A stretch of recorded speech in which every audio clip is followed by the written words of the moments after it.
3000 টাকা বিঘা লাগবে। 3000 টাকা বিঘা না ভাই, আমি আপনাকে দিব 1800 টাকা বিঘা। শ্রমিকদের উপচে পড়া ভিড়ে জমে উঠেছে নাটোরের শ্রমহাট। কাকডাকা ভোরে বসে এ হাট, যে হাটে এক শ্রেণীর মানুষ আসে নিজেকে বিক্রি করতে, আর এক শ্রেণী আসে মানুষ কিনতে। শ্রম বিক্রেতা শ্রমিক ও শ্রম ক্রেতার হৈ হুল্লোড় আর তাদের মধ্যকার দর কষাকষির শব্দে মুখরিত হয়ে ওঠে হাট।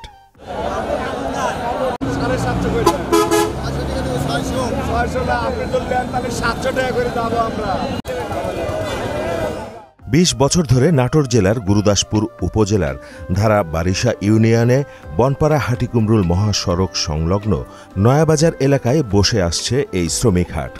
কাকডাকা ভোর থেকে শুরু হয়, চলে সকাল 8টা পর্যন্ত।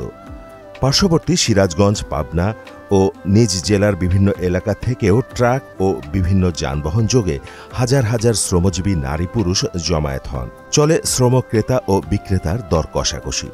প্রতি পুরুষ শ্রমিক গড়ে বিক্রি হয় 600 থেকে 700 টাকায়, আর নারী শ্রমিক বিক্রি হয় 400 থেকে 500 টাকায়। এ হাট গড়ে ওঠায় শ্রমজীবীরা যেমন পাচ্ছেন কাজ, তেমনি কৃষকরা পাচ্ছে উপযুক্ত শ্রমিক। ফলে কেটে গেছে শ্রমিক সংকট, বেড়েছে সব ধরনের ফসলের আবাদ।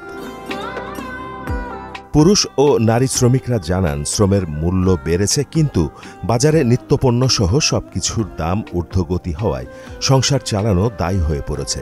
নাটোর জেলায় কাজের লেগে আছি, যে কাজে পয়সা দিতেছে আমার পোষাইতেছে না। আমার সব জিনিসের দাম বেশি, আমার রাস্তাঘাটে গাড়ি ভাড়া দিয়ে আসতে যাতে ফুরে যায়। এরা আমরা যে দাম চাই সে দামে লাই না। আমরা তাহলে কেবারে কাজ করব। 1 কেজি আলু কেনার 70, 1 কেজি রসুন কেনার 200, তারপরে পেঁয়াজ কেনার 300 টাকা কেজি। আমার কোনো টাকা থাকে না। প্রচুর শ্রমিক সমাগম হওয়ায় অনেককে বাড়ি ফিরতে হচ্ছে কাজ না পেয়ে। এদিকে পুরুষ ও নারী শ্রমিক একই পরিমাণ কাজ করে, কিন্তু শ্রমমূল্য পুরুষের চেয়ে কম হওয়ায় আক্ষেপ প্রকাশ করে নারী শ্রমিকরা। আমরা কাজে আসছি, গরিব মানুষ, আমরা কাজ করতে পারি না। পুরুষদের এত দাম দেয় 700-800, আর আমাদের 500 টাকা করে দাম দিতে চায় না, তা আমরা কি করে খাবো? আমরা শ্রমিক ক্রেতা জানান, গত বছর শ্রম মূল্য ছিল 400 থেকে 500 টাকা। এবছর সেই মূল্য বেড়ে হয়েছে 600 থেকে 700 টাকা পর্যন্ত। এতে ফসল উৎপাদন খরচ বাড়ছে, তাই ফসলের ন্যায্য মূল্য না পেলে তাদের লোকসানে পড়তে হবে। গত বছর চমের দাম ছিল হলে 400 থেকে 500 টাকা, এবার চমের দাম হলে 700 থেকে 800 টাকা। 1 মণ ধান বেচা লাগে 1100 থেকে 1200 টাকা, 1 বস্তা সারের দাম 2200 টাকা। রসুনের দাম এবছরে আছে জন্য আমরা হলো পড়তা করতে পারতেছি, আর রসুনের দাম যদি পড়ে যায় তাহলে আমরা আর এই ফসল করতে পারবো না, আমরা আর পড়তাও করতে পারবো না। এলাকাবাসী জানান, এ শ্রমিক হাট উপজেলার ধারা বারিশা ইউনিয়নের নয়াবাজার এলাকার এক ঐতিহ্যবাহী হাট। বছর জুড়ে প্রতিদিন বসে এ হাট। কৃষি বিভাগের কর্মকর্তা জানান, শ্রমিক হাট হওয়ায় এখানকার কৃষকদের কৃষিকাজে অনেকাংশে সহজতর হয়েছে। সঠিক সময়ে শ্রমিক পাওয়াই বেড়েছে সব ধরনের ফসল উৎপাদন। কৃষি মৌসুম শুরু হওয়ার সঙ্গে সঙ্গে গুরুদাসপুরের নয়াবাজারে প্রতিদিন ভোরে শ্রমিক হাট বসছে।